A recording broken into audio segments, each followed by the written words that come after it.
Turhan Hatice Sultan was Haseki Sultan of the Ottoman Sultan Ibrahim and Valide Sultan as mother of Mehmed IV. Turhan Hatice was prominent for the regency of her young son and her building patronage. She and her mother-in-law, Kösem Sultan, are the only two women in Ottoman history to be regarded as official regents and had supreme control over the Ottoman Empire. Turhan Hatice herself was the only one in Ottoman history to equally share the power of running the entire empire with Ottoman Sultan legally, although in fact she transferred her political power to the Grand Vizier. This condition made Turhan became one of the prominent figure during era known as Sultanate of Women. Life. Turhan Hatice, whose original name is Nadia Romanova, was considered to be of East Slavic, Ruthenian origin. She was born as Princess Nadia Romanova in a Ukrainian noble family.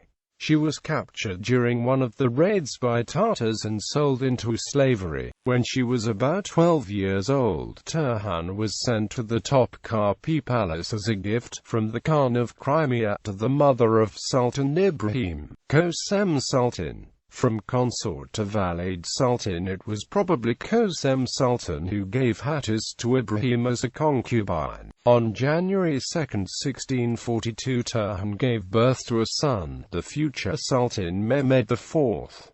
Turhan Hatice was one of the 8 Haseki Sultans of Ibrahim I. However, she was not his legal wife. She was ranked in the harem as Dördüncü Haseki Sultan, which literally means fourth consort or fourth wife. Ibrahim's behavior sparked talks of deposing the Sultan. On August 8, 1648, Ibrahim was dethroned and several days later he was strangled. At the head of the Ottoman Empire stood the child Sultan, Mehmed IV. With Mehmed ascendancy, the position of Valide Sultan should have gone to Turhan. However, Turhan was overlooked due to her youth and inexperience. Instead, the Sultan's grandmother and a previous Valide Sultan, Kösem Sultan, was reinstated to this high position. Kösem Sultan was a Valide under 2 sons, thus having the more experience of the 2 women. During Kösem's second reign as Naibi Sultanate, she was called the Büyük Valide, which literally means Big Queen Mother, and Turhan Hatice was called Küçük Valide, which literally means Small Queen Mother. However, Turhan turned out to be too ambitious a woman to lose such a high position without a fight.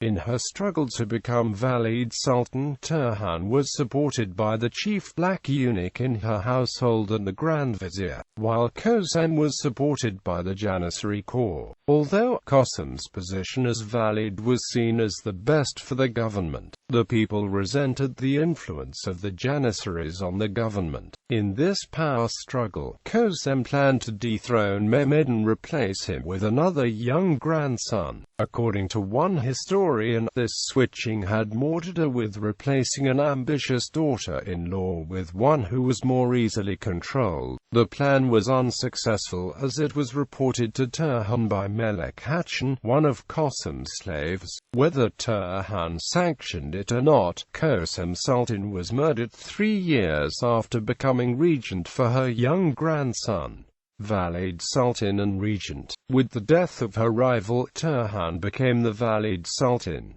As a regent, Turhan wielded great power. She accompanied her son the Sultan to important meetings and on several occasions spoke from behind her curtained sitting place. She was deeply loved and respected by her son, the Sultan. He considered her as his co-ruler of the empire and gave her great power, regarding her the official empress of the empire. She was the only Valide Sultan in history to equally share the power of running the entire empire with her son, surpassing even Kösem in the fullness of her power. Due to her inexperience, Turhan relied on other members of the government to advise her on political matter. This is evident from her correspondence to the Grand Viziers. Turhan's regency was marred by at least two factors: the war with the Venetians for the island of Crete, and the financial crisis that arose from the higher expenses of waging war. Weak-haired viziers did not improve the situation. However, in 1656 Köprülü Mehmed Pasha was appointed to the position of Grand Vizier. His condition upon accepting the post was that he be given greater authority than his predecessors. Thus, Turhan transferred her political power to that of the Grand Vizier. Patronage. Leslie Pierce sees the year 1656 as a turning point in Turhan's life. By providing the Grand Vizier with unlimited authority, Turhan limited her own power on the political stage. However, she channeled her energies into other areas of life. Turhan began to build. Her first building project began in 1658.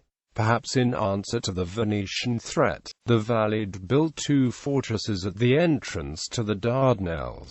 The fortresses, one on the European side and the other on the Asian side, can still be seen today. This project put Turhan in the same league as Mehmed the Conqueror and other sultans who built fortresses in the same area. However, Turhan's greatest accomplishment would be built in the capital of the empire, Istanbul. Yeni Mosque has an interesting story. The initial construction was started by one of Turhan's predecessors, Haseki Sultan. She had chosen the commercial quarter of the city, Eminönü, as the location of the mosque.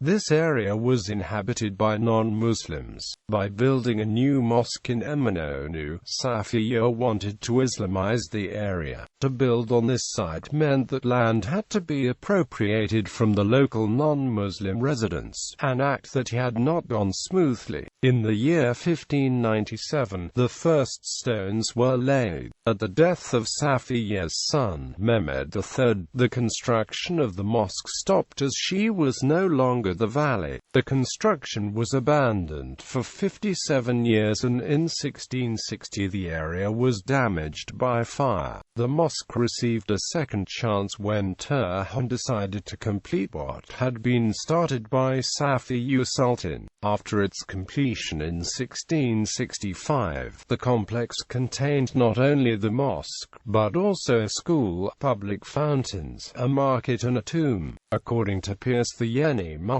gained the distinction of being the first imperial mosque built by a woman. Turhan was the last woman to wield such great power as to act as a regent to a young son. As women were not seen in public in the Ottoman Empire, it was through her patronage of building that Turhan showed herself to her subjects. To defend the entrance to the Dardanelles, Turhan built two fortresses and thus became the guardian of the empire. Turhan Hatice, Valide Sultan and regent to her young son, Mehmed IV, died in 1683. She was buried in the tomb of the Yeni Mosque. She lies alongside her son and her descendants.